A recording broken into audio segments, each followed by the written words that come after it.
Buenos días a todos.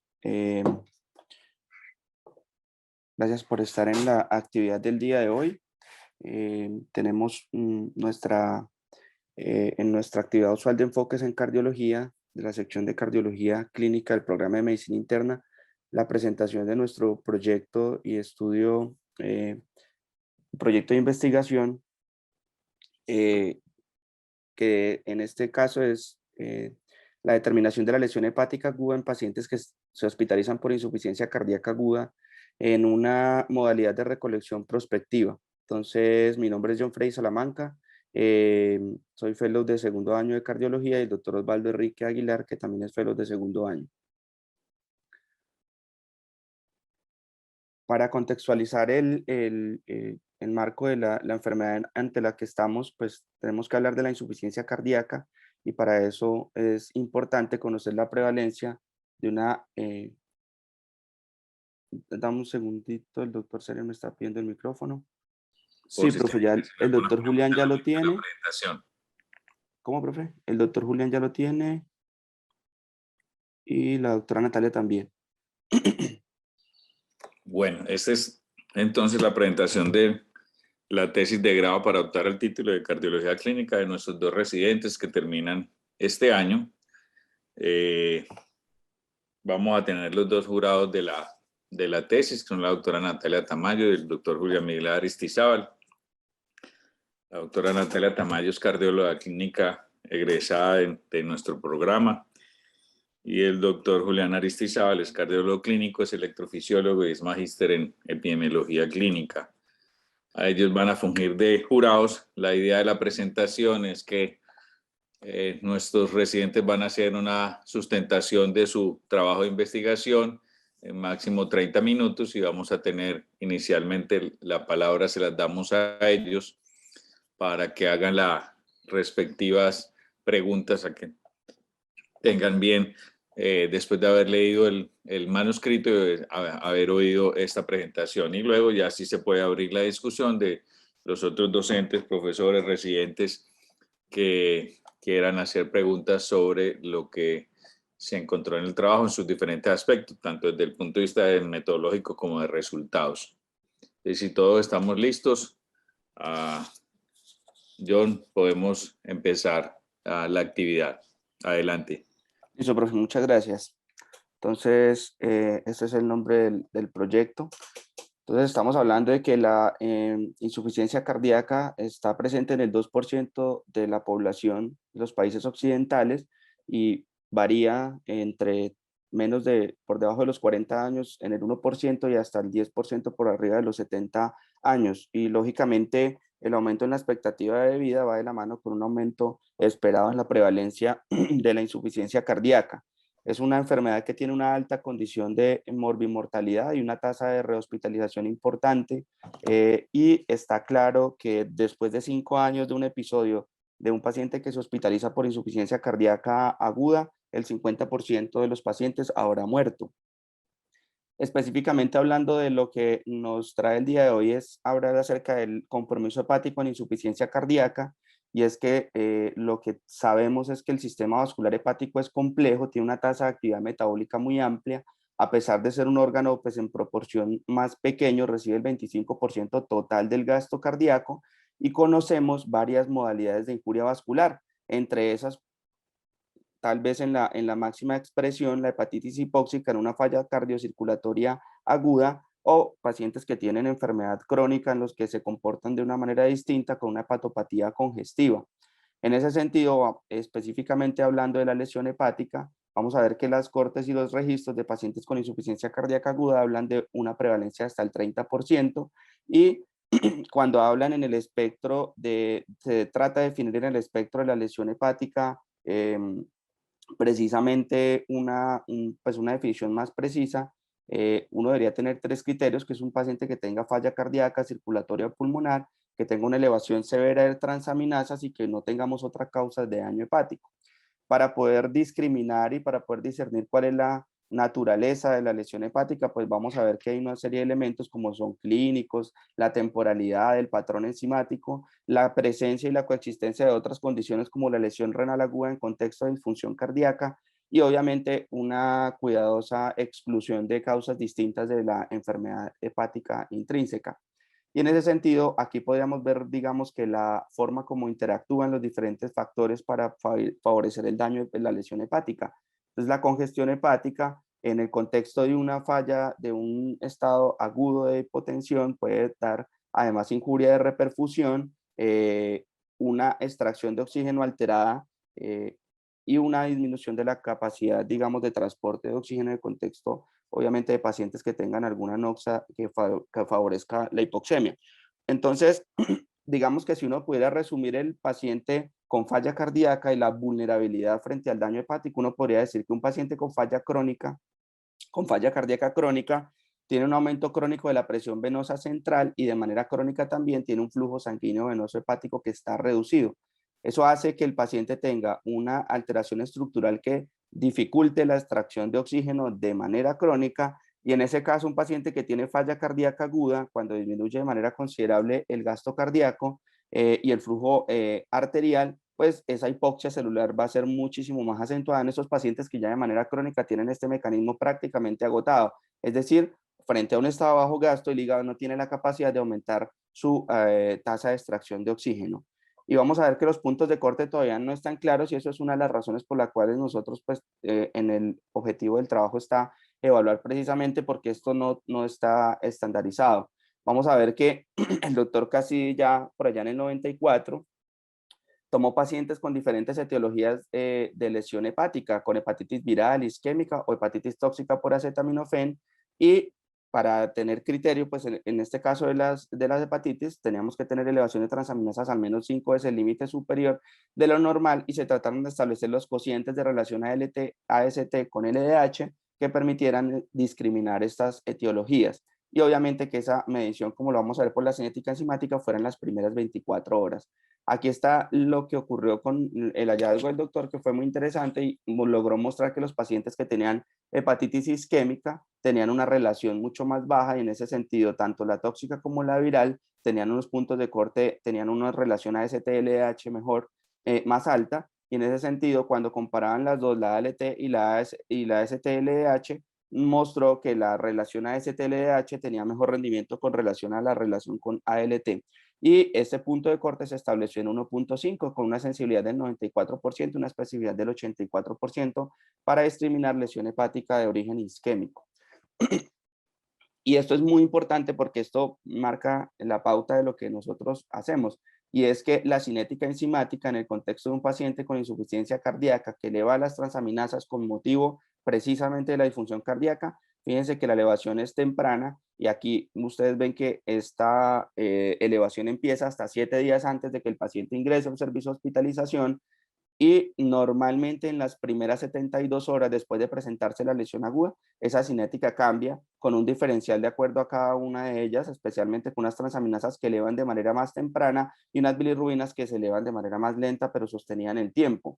Y cuando uno establece la capacidad que tienen ellas de discriminar esas enzimas hepáticas, la etiología, pues vamos a ver que los estados de bajo gasto o los estados de congestión se van a relacionar con unos niveles variables de elevación, siendo en este caso las transaminasas unas, digamos que un parámetro que se asocia más a hipoperfusión, parámetros de colestasis que van más en relación con la congestión, y unas bilirrubinas que estarían más o menos en el punto medio entre las dos.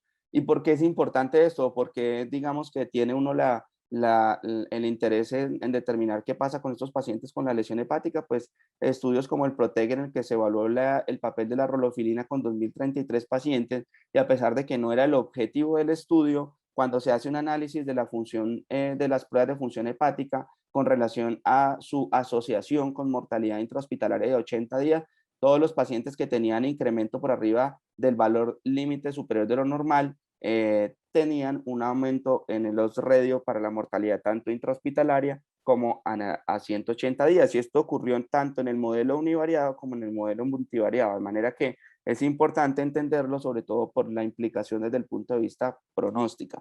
Y para cerrar el problema, pues entonces, ¿qué tenemos? Que la interacción cardiopática es compleja, es frecuente de acuerdo a los registros. Nosotros no hemos comprendido completamente las vías fisiopatológicas que explican esta relación, y que tal vez esos puntos de corte el perfil bioquímico de presentación, pues no lo tenemos todavía estandarizado. Específicamente en el paciente hablando de insuficiencia cardíaca aguda, es mucho menor la información y obviamente, digamos que ya a la luz de una entidad en la que tenemos marcadores, péptidos, evaluación de lo que ocurre en paciente con lesión renal aguda, pues digamos que uno debe plantearse si esto tiene algún valor adicional frente a esos marcadores que ya están. Entonces, nuestro objetivo del estudio fue caracterizar ese perfil bioquímico y la prevalencia de la lesión hepática a los pacientes que se ingresan con motivo de insuficiencia cardíaca a un servicio de urgencias y la asociación con desenlaces clínicos. Específicamente habrá la prevalencia de los pacientes que ingresan a la institución por insuficiencia cardíaca aguda, evaluar precisamente otros elementos clínicos como son los días de estancia hospitalaria, la mortalidad intrahospitalaria, la necesidad de apoyo inotrópico, soporte circulatorio y muerte a 30 días de los pacientes que se ingresan en el estudio. Y obviamente con el objetivo de comparar la presentación de estos desenlaces de acuerdo a la presencia o no de lesión hepática aguda. El estudio es desde el punto de vista metodológico, es un estudio descriptivo observacional longitudinal prospectivo. Son pacientes mayores de 18 años que ingresaron a dos instituciones, tanto al Hospital Universitario San Vicente Fundación de Medellín y al Hospital Universitario Hernando Moncaliano Perdomo de Neiva, por motivo de insuficiencia cardíaca aguda, bien sea de nuevo o en el contexto de una insuficiencia cardíaca crónica, en el periodo comprendido entre el 2021 y enero del 2022. Estos eran los criterios de inclusión: pacientes mayores de 18 años que el motivo que los llevara al ingreso era la descompensación de la insuficiencia cardíaca y obviamente que eran consentimiento. Excluimos los pacientes que tenían esa falla cardíaca asociada a una complicación de una extensión de un evento de un paciente con síndrome coronario agudo, los pacientes que tuvieran hepatopatía crónica, puesto que para nosotros es difícil definir el comportamiento enzimático de estos pacientes, entonces, pues para poder establecer que las asociaciones estuvieran relacionadas o no con la presencia de insuficiencia cardíaca. Los pacientes en los que no sea posible medir el perfil bioquímico hepático en las primeras 72 horas, y es que como ustedes lo notaron, es muy sensible con relación al tiempo, el momento de la medición precisamente de estas enzimas para poder detectar de manera oportuna esa elevación de las enzimas. Y obviamente que estos pacientes no tuvieran en el seguimiento que nosotros planteamos dentro de nuestro objetivo, que esos pacientes la mortalidad de 30 días, y para eso pues necesariamente tendrían que estar dispuestos a responder en la llamada telefónica que se hacía a los 30 días. Esta fue la manera de recolección de la información. Se hizo de una manera prospectiva, tamizamos códigos 6 de 10 para involucrar a los pacientes que tuvieran criterios de inclusión, evaluamos todos los datos clínicos y de laboratorio soportados en la historia clínica y reforzados durante la entrevista con el paciente. Obviamente en este proceso la intervención es una intervención de riesgo mínimo para el paciente, y obviamente la política de protección de los datos hacía que solamente los que estábamos encargados de la recolección de la información tuviéramos acceso a ella. ¿Cómo calculamos? Pues obviamente cómo se hizo el muestreo. Es un muestreo no probabilístico porque pues no tratamos de involucrar precisamente a todos los pacientes que cumplieran los criterios de inclusión y que fueran admitidos obviamente en el periodo de estudio. Se aprobaba por el Comité de Ética y Comité de Investigación Médica del Hospital San Vicente y la Universidad de Antioquia y el Centro de Investigación, Docencia y Extensión del Hospital Universitario Hernando Moncaliano de Neiva. Hicimos una base de datos prediseñada en Excel con un instrumento único de almacenamiento de datos que iba a ser la fuente única para el análisis estadístico, con una evaluación de estos elementos al ingreso y obviamente complementando la información hasta los 30 días después de la admisión hospitalaria, que era pues el último dato que íbamos a recolectar. Lo hicimos en este formulario, en este link que tenemos acá. Ahí están todas las encuestas que están diligenciadas de todos y cada uno de los pacientes. Hicimos una operacionalización de las variables de acuerdo a los datos antropométricos, a los datos precisamente de laboratorio, con medición de bilirrubinas, tiempos de coagulación, INR, las enzimas hepáticas. Aquí está la forma como definimos cada uno de los parámetros, los biomarcadores. Aquí tratamos de utilizar la medición de biomarcadores digamos que en algunos pacientes pues íbamos a tener disponibilidad de una troponina o un péptido natriurético y el cociente AST-LH con un valor de corte de 1.5 para definir hasta ese momento con lo que tenemos la presencia o no de hepatitis isquémica. Y obviamente los desenlaces clínicos, la necesidad de asistencia de soporte circulatorio que puede ser farmacológico o mecánico, la muerte por cualquier causa, la muerte intrahospitalaria, esto entre los primeros 30 días, y la muerte que ocurría precisamente en el tiempo de hospitalización y precisamente también los días de estancia hospitalaria. Los datos, obviamente, de la exploración al examen físico y los datos ecocardiográficos que iban a ser importantes. Y para esto, entonces, nosotros logramos establecer unos cortes para definir la lesión hepática. Entonces, en la lesión hepática aguda, pudimos establecer después de la revisión de las diferentes cortes y de los diferentes esfuerzos para definirla, por arriba de 5 veces el límite superior de lo normal de las transaminasas, con una hepatitis isquémica que se definía el doble, con elevaciones por arriba de 10 veces y que además tuvieran un cociente de LTLH menor o igual a 1.5. También definimos precisamente en estas cortes, identificamos que los pacientes tenían digamos, una definición con relación a la colestasis y tenían unos niveles de fosfatasa alcalina por arriba de 150 y esto tiene relación con la congestión como lo pudimos ver en las enzimas de colestasis en la curva enzimática. Clínicamente, estos eran los desenlaces y el desenlace primario era mortalidad intrahospitalaria, mortalidad 30 días, reingreso por insuficiencia cardíaca en los primeros 30 días y estos desenlaces se comparaban en los pacientes que tenían o no lesión hepática aguda y los otros desenlaces eran necesidad de soporte circulatorio, farmacológico, tiempo de estancia hospitalaria. Se hizo un análisis con el software SPSS, con un análisis de distribución y frecuencias de cada variable, aplicando un test de normalidad para verificar la distribución.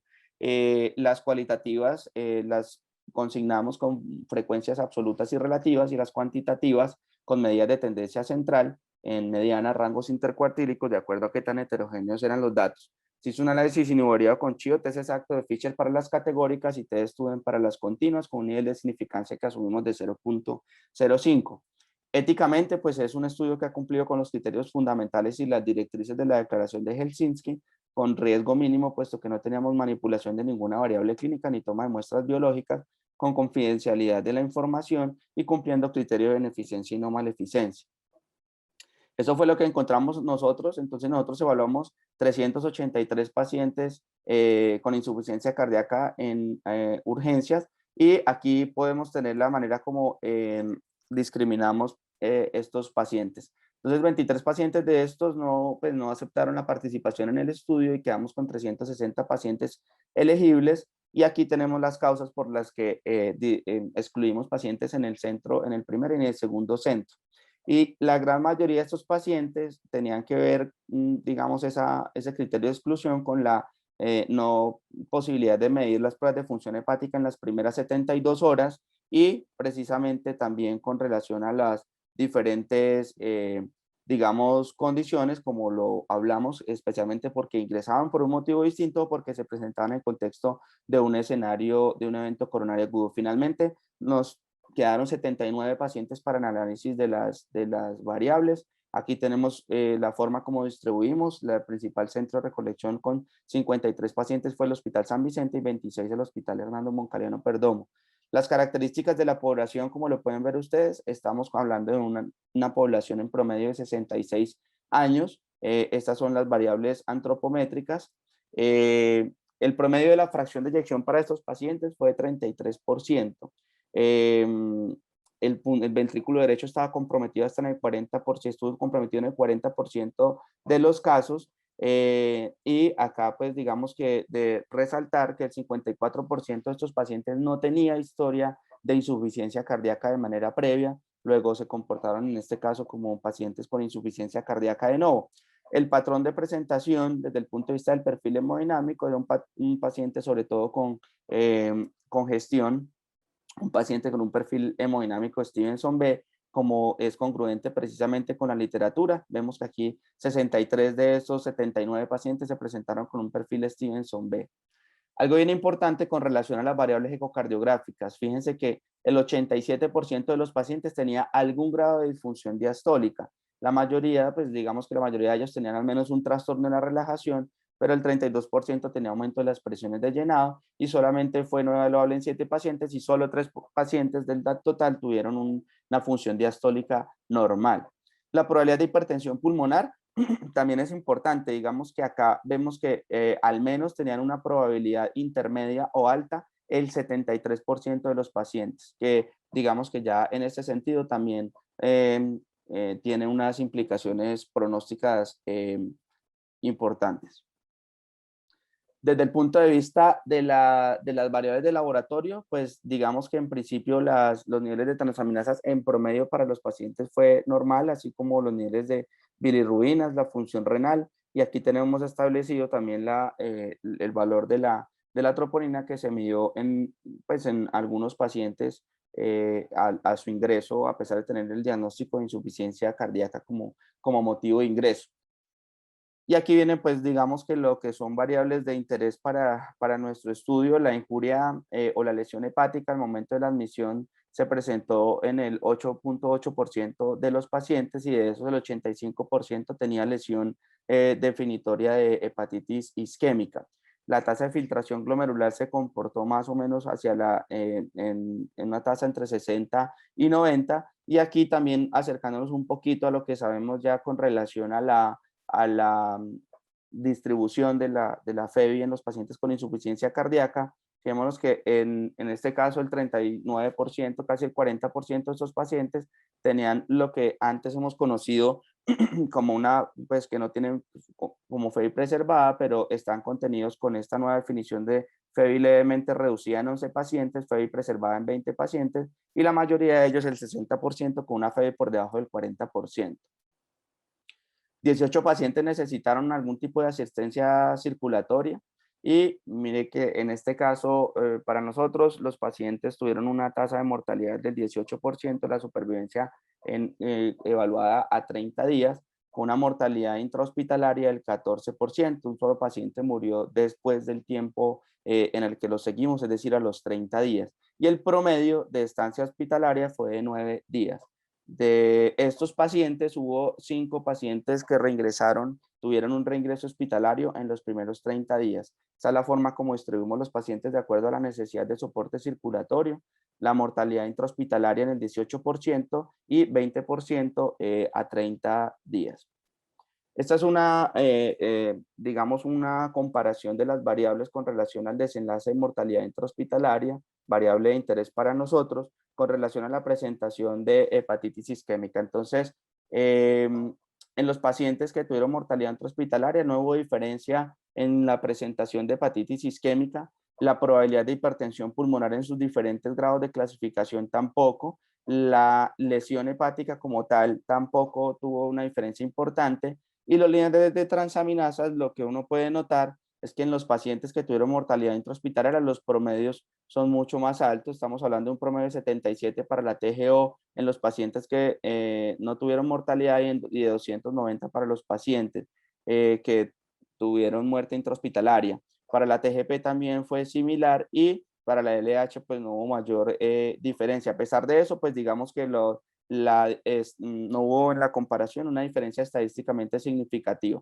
De todas las variables que digamos que procesamos con relación a los datos ecocardiográficos y de laboratorios, encontramos que los pacientes que murieron de manera intrahospitalaria tenían un valor de TAPSE más bajo, con una diferencia estadísticamente significativa, y unos niveles de UN más altos también con diferencia estadísticamente significativa.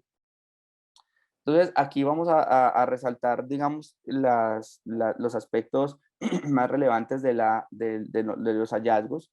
35, 50, 34 y 50% tenían los valores de ALT y AST por encima del límite superior de lo normal.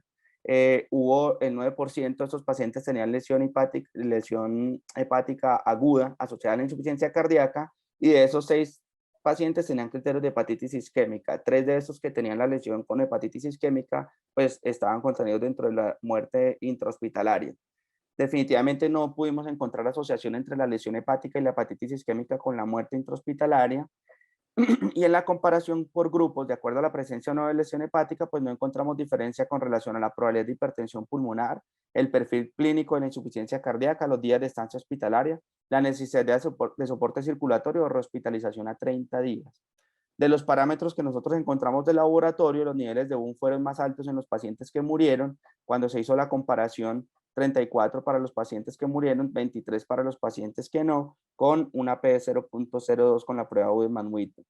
Los valores de TAPSE fueron más bajos, con un valor de 15 versus 18 milímetros cuando se hizo la comparación con la prueba, el test de T de estudio.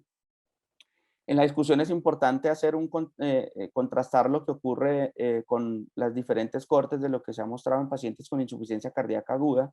Para nosotros el 34 y el 50% tenían los valores por arriba del límite superior de lo normal, que va en concordancia con el hallazgo del 10 al 40% de las cortes previamente registradas. El 8.9% tenía lesión hepática aguda de origen cardíaco, y aquí viene el primer hallazgo que empieza a ser un poco discordante con relación a que hemos encontrado registros que muestran de 46 hasta el 75%, y que vamos a tratar de precisar un poco esta diferencia en que puede estar sustentada.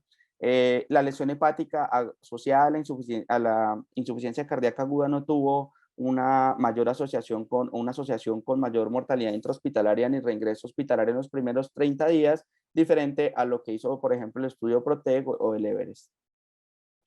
Esto es muy importante, puesto que a pesar de no encontrar una diferencia estadísticamente significativa, las medidas del valor de ALT en los pacientes y de AST para los pacientes que tuvieron desenlaces de mortalidad fueron más altos comparados con los pacientes que no lo hicieron, con valores, como ustedes lo pueden notar, 337 versus 80, con una P que no alcanzó a ser estadísticamente significativo, pero tiene una tendencia hacia la diferencia, así como con la ST de 290 versus 77. Y esto probablemente en la discusión que hacemos y en el análisis e incluso en la asesoría de la parte metodológica y estadística puede estar relacionada con el tamaño muestral, que no logró ser suficiente para poder demostrar esta diferencia. Es consistente nuestro hallazgo con la literatura con relación al perfil hemodinámico de descompensación en el 80%, siendo un Stevenson B.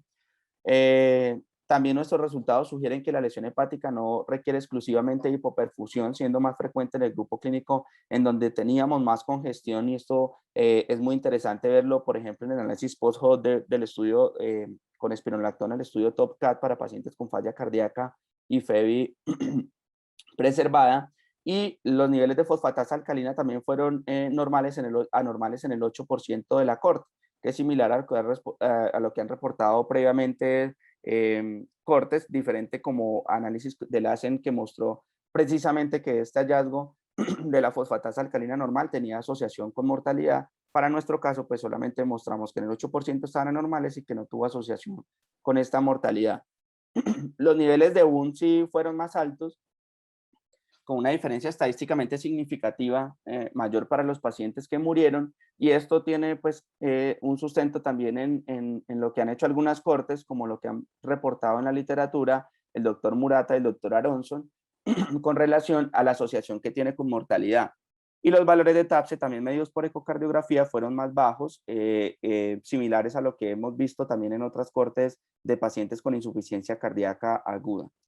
Nuestra limitación es fundamentalmente que no representa, obviamente, a toda la población con insuficiencia cardíaca aguda.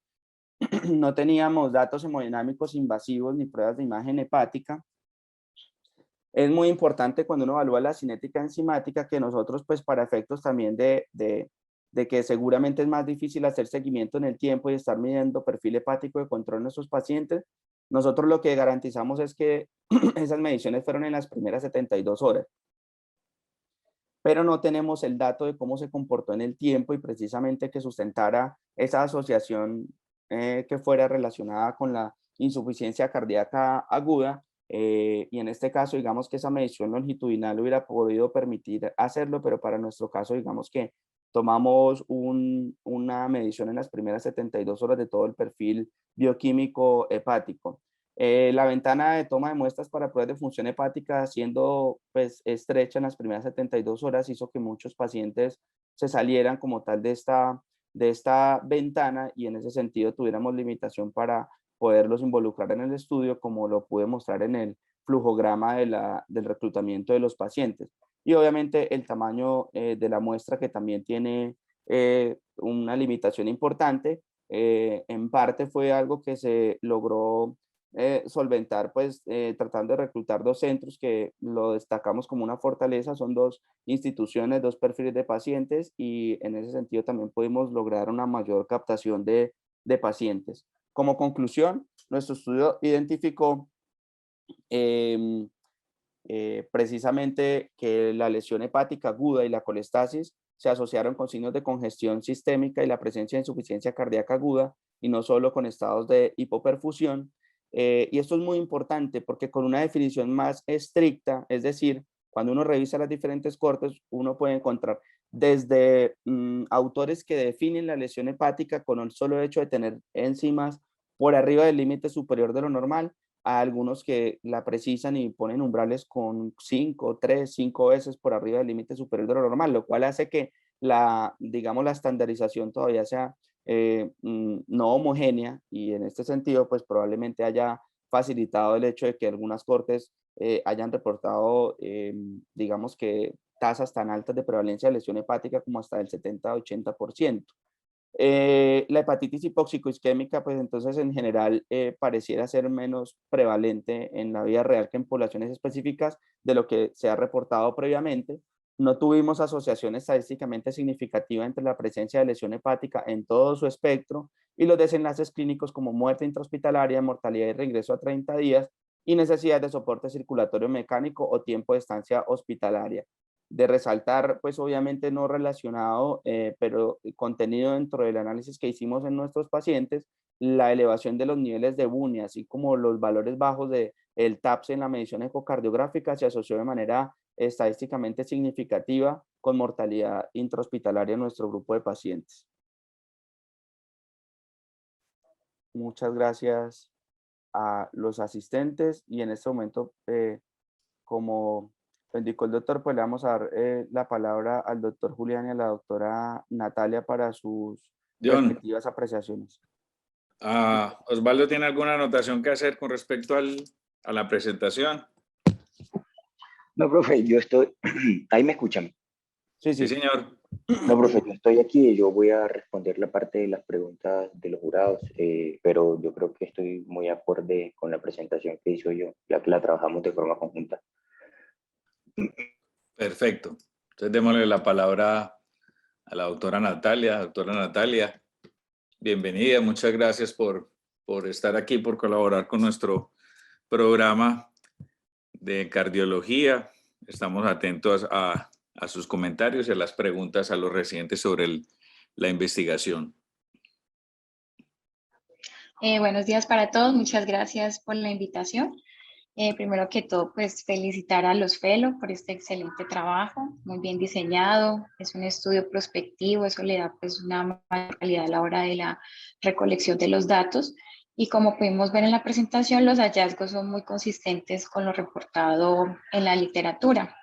Y coincido pues también con las conclusiones que probablemente con un mayor tamaño de muestra e incluso tal vez con un seguimiento a 180 días, sí, probablemente hubiéramos encontrado diferencias significativas. Tenía una pregunta con respecto a la población de estudio. Vemos que la mayoría de pacientes tenían una falla cardíaca aguda de novo, más o menos como el 56%, si mal no recuerdo. ¿Lograron establecer cuál era la etiología? Porque pues, de entrada sabemos que se descartaron los isquémicos agudos. ¿Se logró determinar cuál era la etiología de la falla de estos pacientes? Hola doctora, buenos días, muchísimas gracias por los comentarios.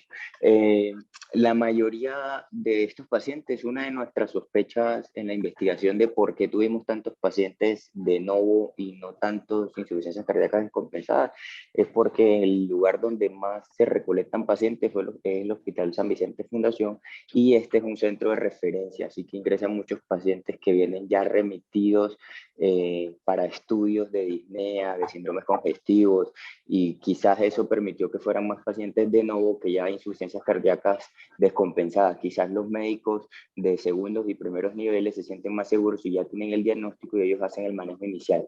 Cuando no tienen un diagnóstico establecido, van más a hospitales de referencia y posiblemente captamos más población de novo. Dentro de los algoritmos, nosotros dentro de los objetivos del estudio no planteamos buscar la etiología de todos estos pacientes, pero dentro de los manejos institucionales que se hacen, siempre estos pacientes van con el objetivo de determinar la etiología, o sea, siempre terminan en estudios para determinar la etiología. Lo que pudimos observar, no tenemos los datos registrados, pero es que la mayoría de esas fallas cardíacas terminaron siendo en algún momento isquémicas, pero no relacionadas con eventos relacionados con síndrome coronario agudo, pero teníamos de todas las etiologías.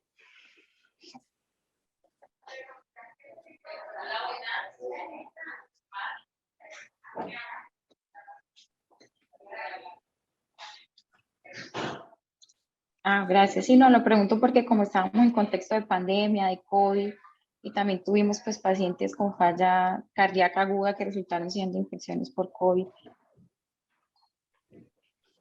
Me parecía también importante descartarlo por la relación que hay también con el compromiso hepático. Sí, seguramente yo creo, doctora, que hay necesariamente habrán involucrados pacientes con esa etiología. Más que eso, pues nosotros no les hicimos un seguimiento en el tiempo con un objetivo distinto a evaluarlos a los 30 días con relación a reingreso y muerte. Pero como lo dijo mi compañero Osvaldo, esos pacientes terminaron en un algoritmo de estudio de etiológico de la falla cardíaca, precisamente digamos, por la manera como se direccionaban a nuestros centros. Ok, muchas gracias. Muchas gracias, doctora. Bueno, entonces démosle la palabra al doctor Julián Aristizábal. Julián, muchas gracias por acompañarnos y estamos atentos a tus preguntas y comentarios. Profe, muchas gracias a usted y a todo el grupo de la universidad por la invitación. Siempre para mí será algo muy satisfactorio estar en contacto. Y felicitaciones a los doctores John Freddy y Osvaldo. El ejercicio de investigación siempre resulta retante. Ustedes se enfrentaron a cosas que uno ve que pasan, por ejemplo, como uno hace una tamización de muchos pacientes, pero al final tiene que sacar muchos. Aparte de eso, probablemente tuvieron que también vivir lo de la pandemia que condiciona. O sea, el solo ejercicio es supremamente valioso y los felicito por ello. Yo tenía algunas preguntas, digamos, específicas o concretas. En esencia veo que es un estudio en donde ustedes encontraron cosas llamativas, por ejemplo, que la mitad más o menos de los pacientes era una FA de novo, que más o menos 2/3, 60% era una FEBI reducida, pero que concomitantemente tenían cerca de 40% con disfunción ventricular derecha y cerca de 3/4 de pacientes con hipertensión pulmonar. Ese panorama me parece interesante y me parece que es muy coherente con esos hallazgos de ustedes de que tanto el BUN y el TAPSE fueron los predictores de mortalidad. Tal vez quería preguntarles algunas cosas con respecto a otras cosas que encontraron de aquellos pacientes que ya tenían una FEBI reducida. ¿Cuántos pacientes ya venían con un tratamiento médico óptimo? ¿O realmente no disponemos de ese dato? Hola, doctor. No, desafortunadamente es uno de los datos que nos faltó incluir en las variables iniciales que tuvimos. Al momento de hacer el diseño tratamos de no tener tantas variables que nos fueran a dificultar el análisis a futuro, y cuando estábamos haciendo la recolección realmente no fue una variable que nos faltó. Posiblemente nos hubiera aportado algo de información. Si miramos hacia atrás y vemos los resultados, como dice usted, posiblemente nos hubiera ayudado mucho. De los pacientes que venían con el diagnóstico conocido, no teníamos nosotros la forma de ver cuál era ni la adherencia ni el tratamiento farmacológico que los pacientes traían. Así que posiblemente eso nos faltó en la elaboración. Y sí, como lo dice, tuvimos bastantes dificultades, sobre todo en el reclutamiento de los pacientes, ya que fue muy difícil poder llegar a esa muestra que conseguimos. Claro, entiendo eso. Tal vez ustedes pudieron aclarar la causa de muerte. ¿Cuál fue? ¿Fue posible determinarlo en aquellos que fallecieron? ¿De qué fallecieron? Profe, sí, los pacientes que estaban, digamos que es importante anotar que de los pacientes que fallecieron, la mayoría fallecieron en el curso de la hospitalización, ¿sí? Entonces nosotros solamente tuvimos un paciente de manera ambulatoria, digamos en el seguimiento a los 30 días, solamente hubo un paciente que tuvo una muerte súbita. Ese fue el paciente que falleció después del egreso hospitalario. Y los pacientes que fallecieron dentro de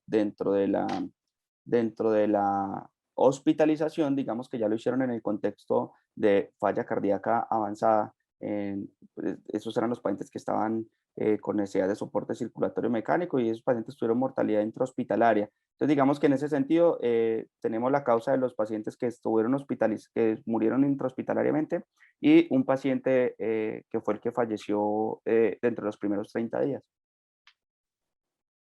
Entonces, en esencia, me planteas que la mayoría de los que fallecieron murieron por falla, una falla avanzada, una Sí, falla señor. descompensada. Sí, señor. Ok. Sí, señor.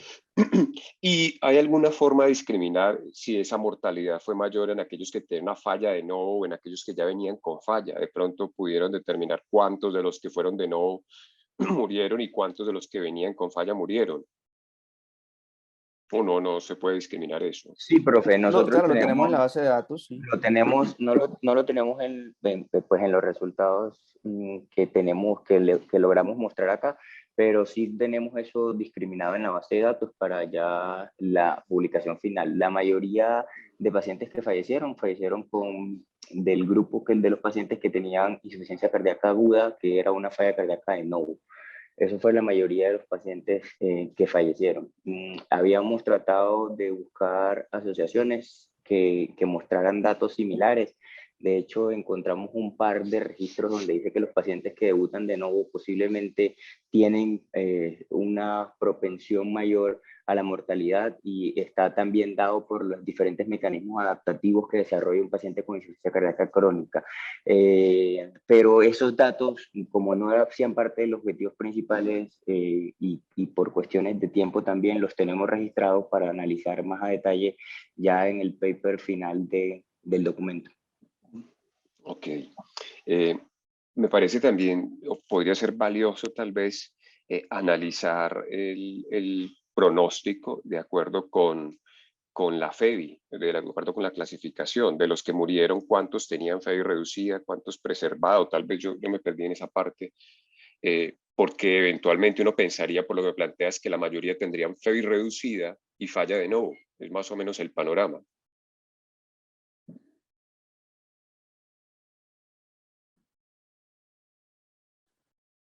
Sí, claro, doctor. De pronto, digamos, la discriminación ahí por valores de fracción de expulsión ventricular izquierda, pues puede ser un elemento adicional a considerar dentro de la información de las variables clínicas.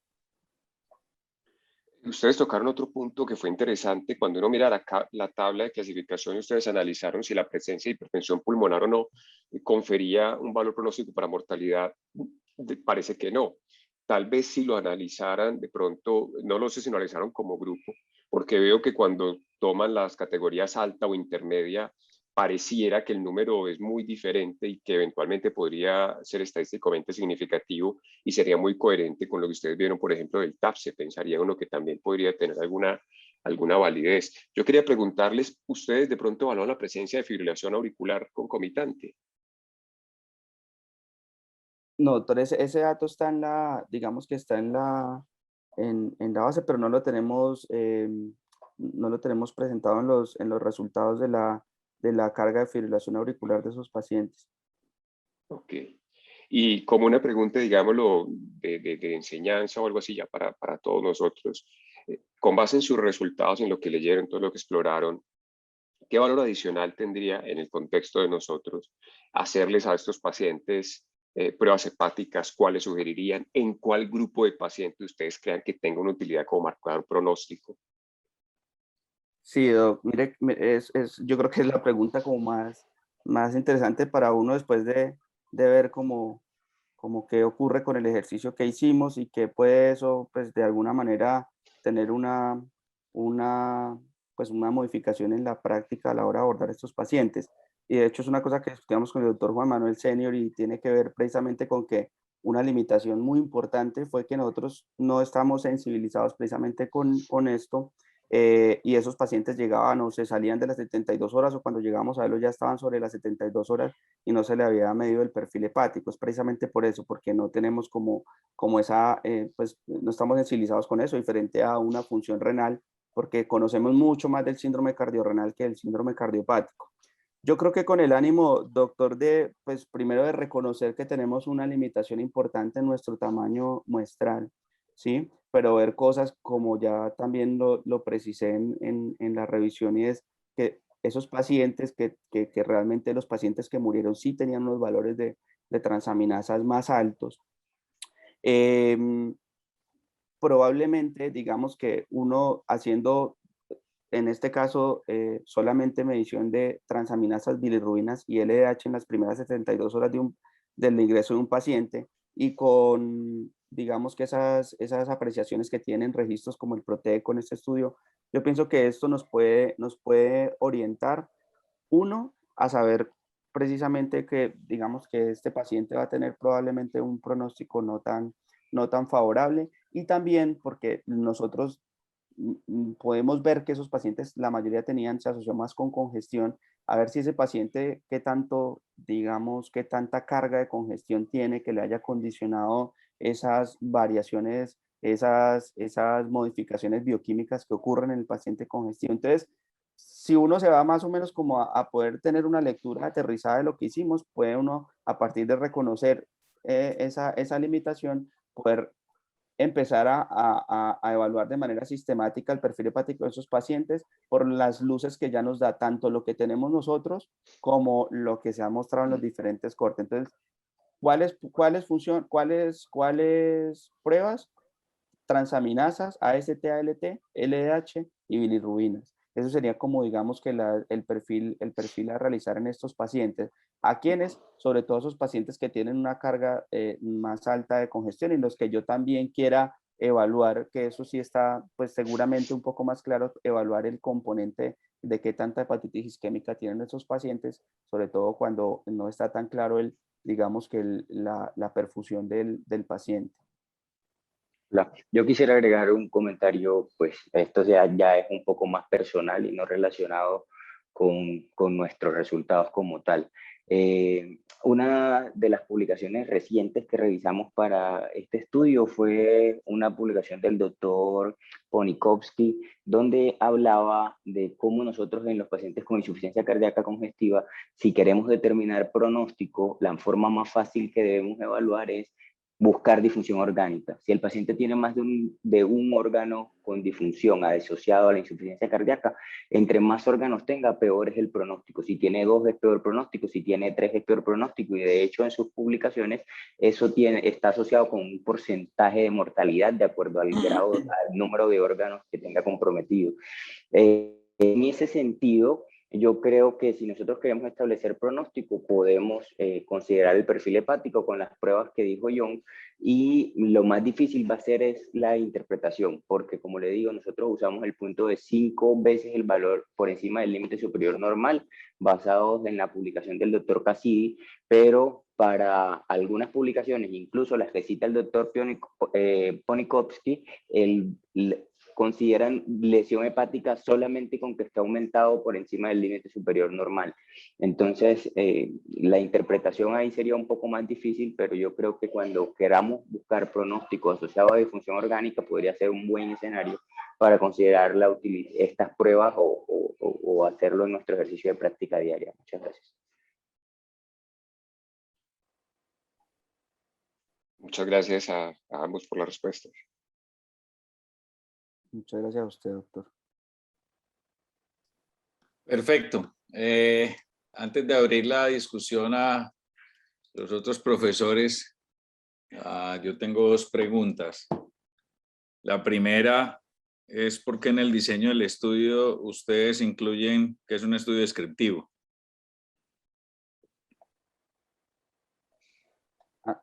No, pues es un estudio es analítico, es observación, es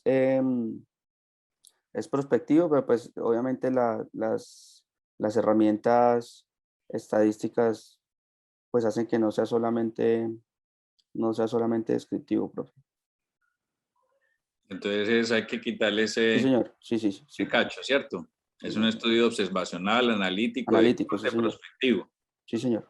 Obviamente en todos los estudios observacionales, usted hace la parte de la descripción y básicamente la parte de la descripción de la población que usted incluyó en el estudio, ¿cierto? Que es en general la tabla 1 de todas las publicaciones.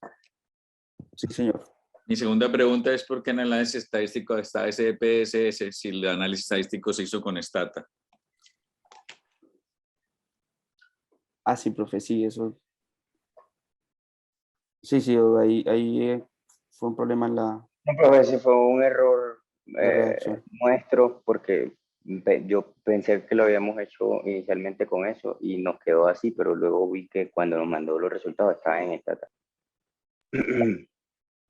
Bueno, y lo tercero, para abrir la discusión, yo tengo solamente algunos comentarios. Me parece muy interesante el estudio. Parte de lo que ustedes muestran de que lo es el flujograma de la inclusión y exclusión de pacientes, lo que nos da la evidencia es que desde el punto de vista de la práctica clínica, quienes ingresan pacientes con falla cardíaca no tienen en cuenta la importancia que puede dar la disfunción hepática en este grupo de pacientes. Entonces, una gran masa de pacientes fueron excluidos porque durante las primeras 72 horas no tenían ni siquiera una medición de sus pruebas de función hepática. Eso es importante y creo que hay que resaltarlo porque una de las cosas que puede hacer este estudio es alertar sobre la importancia de que estos pacientes puedan tener un perfil de función hepática a su ingreso en un episodio de una descompensación de una falla cardíaca, ya sea aguda o ya sea una descompensación de una falla cardíaca crónica. No es despreciable el punto del 9% con disfunción hepática, no es despreciable que un porcentaje grande de pacientes hayan cumplido el requisito que sea una hepatitis isquémica, entonces yo creo que es una de las cosas que hay que resaltar.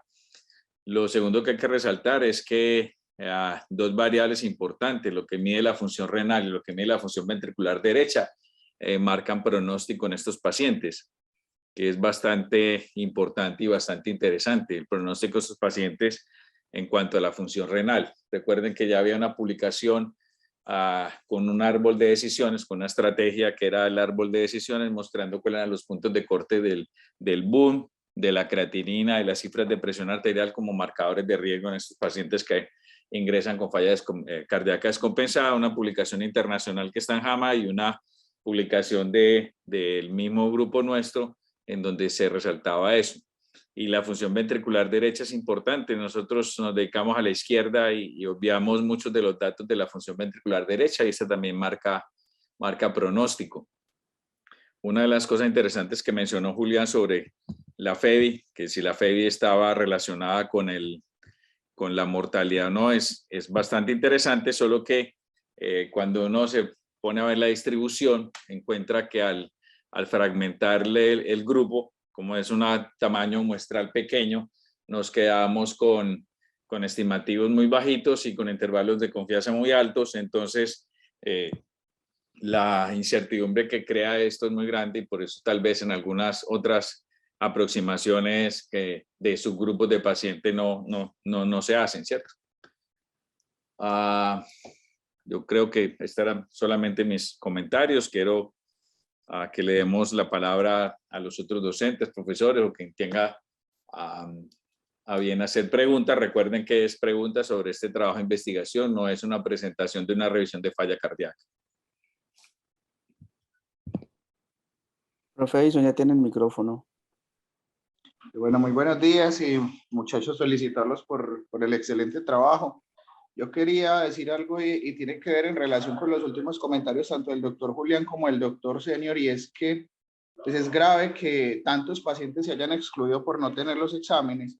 Entonces, que una de las primeras tareas o de los primeros cosas que nos debe aportar este estudio es que en los centros donde se realizó, porque son dos instituciones de referencia de las respectivas ciudades, tratar de hacer también como difusión justamente de estos resultados, a ver si esto también llama la atención del personal médico de las instituciones para poder superar ese problema de que pacientes que tienen una patología aguda que necesita establecerse la disfunción de órganos, por lo que ya Osvaldo muy bien señaló de la importancia pronóstica y John durante toda su presentación, no tengan adecuadamente los estudios. Entonces es mirar en qué espacio se puede hacer la difusión de los resultados. Muchas gracias. Sí, buenos días, ¿me escuchan? Ah, sí, sí, señor. Profesores, felicitaciones. A mí me gustó mucho, mucho el trabajo. Yo les hago una pregunta. ¿Ustedes tomaron dos grupos de pacientes, es decir, pacientes con elevación de las transaminasas según la definición, y lo siguieron, o tomaron dos grupos de pacientes, quienes tenían elevación de transaminasas y quienes no tenían elevación? Qué pena que esa parte no me quedó muy clara, y muchas gracias. No, no, profe, nosotros tomamos los pacientes que ingresaron con insuficiencia cardíaca y a quienes se les pudo medir el valor de transaminasas. Ahí discriminamos luego cuáles tenían por encima de 5 veces el valor normal, cuáles estaban por el límite superior normal y cuáles tenían resultados dentro de la normalidad. Pero lo que tomamos fueron pacientes con insuficiencia cardíaca aguda, que no tuvieran, que cumplieran los criterios de inclusión, que no tuvieran los criterios de exclusión. Y ya luego hicimos la discriminación de acuerdo a los resultados obtenidos en ese grupo de pacientes. Ok, y de pronto en una medición repetida del examen, más o menos al cuánto tiempo se normalizó el paraclínico, más o menos. Profe, esa es una de las limitaciones que nosotros reportamos por cuestiones ya de autorizaciones, de costos. Nosotros no hicimos un seguimiento longitudinal. Nosotros hicimos la medición al ingreso, como mostramos en la primera gráfica, el pico de estas elevaciones se presenta en las primeras 72 horas. Entonces, ya determinar el control era un poco más difícil desde el punto de vista fisiopatológico, determinar en qué momento deberíamos hacerlo. Y dentro de nuestra visión del trabajo, hicimos una medición en las primeras 72 horas, pero nosotros no hicimos seguimientos longitudinales. Eso nos deja limitado a que no sabemos cuál fue el comportamiento más adelante o si algunos pacientes empeoraron y si eso se relacionaba o no con el trabajo. Bueno, muchas gracias. Gracias por la explicación y felicitaciones nuevamente. Muchas gracias, doctor. El doctor Gándara, Carlos José, Juan Pablo.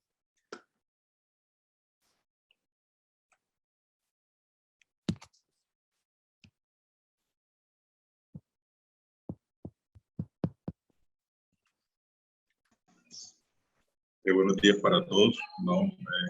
Felicitar a los residentes por el trabajo y por el interés investigativo en un área que se carece de datos en nuestro medio y que, como lo han mostrado, tiene la mayor relevancia en el abordaje de los pacientes con insuficiencia cardíaca aguda.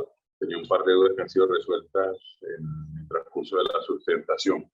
Felicitarlos por el trabajo y que, como lo mencionó el doctor Edison, tenga una gran difusión en el medio local y probablemente consigamos una buena publicación en una revista que tenga visibilidad para que estos datos tengan la valoración que ameritan.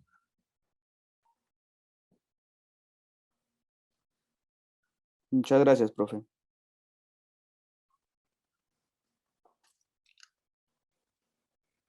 Bueno, si no hay más preguntas con respecto a la presentación, me da la palabra de los dos jurados si quieren dar alguna conclusión final, o si no, damos por terminada la reunión. Doctora Natalia, doctor Julián.